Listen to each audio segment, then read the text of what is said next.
Counseling actually makes anxiety worse.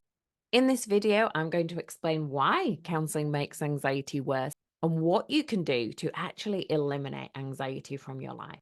If you watch to the end and type yes below, I will send you over the free 15-minute relaxation session so you can have a taster of how it feels to be hypnotized by the world's best hypnotist.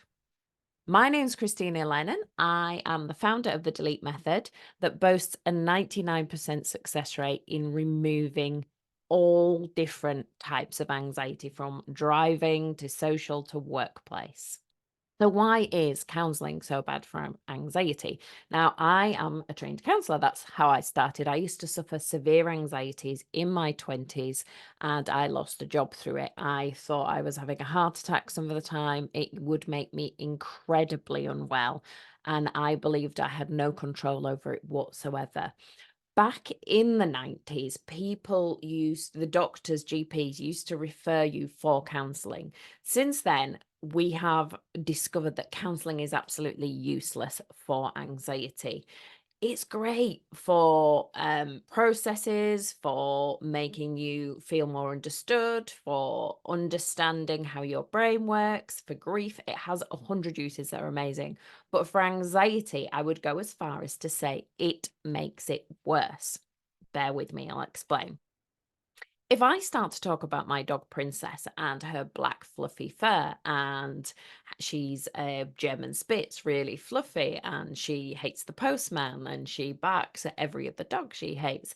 The more I talk about my dog, the more you are going to fire neurons in your mind about dogs, animals, something related to what I'm saying.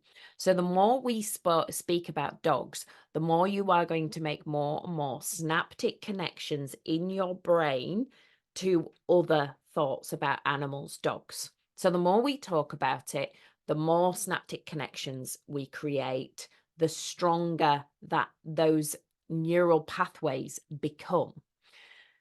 So every time you go to a counselor and talk about anxiety, these neural pathways become stronger and stronger and stronger. So the more we talk about anxiety, the more we think about anxiety, it becomes stronger and stronger.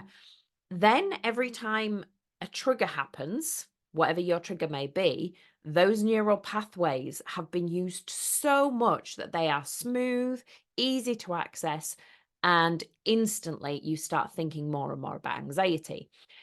Every time we have a thought, we release hormones into our nervous system. So if we are thinking anything to do with our triggers or anxiety, we will start to release adrenaline.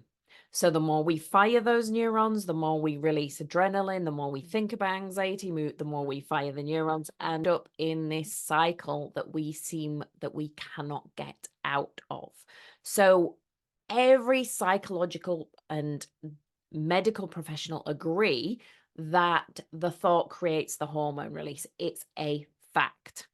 So we need to stop talking and thinking about anxiety. We need to stop looking for it. Then we can stop creating it.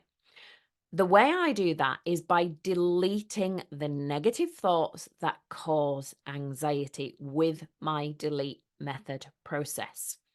If you want more information, type more information below. That is why counseling is so bad when it comes to anxiety. A lot of my clients have been seeing a counselor for 2 to 3 years before they get to see me. And I always ask, why did you continue going for so long when it wasn't making any difference?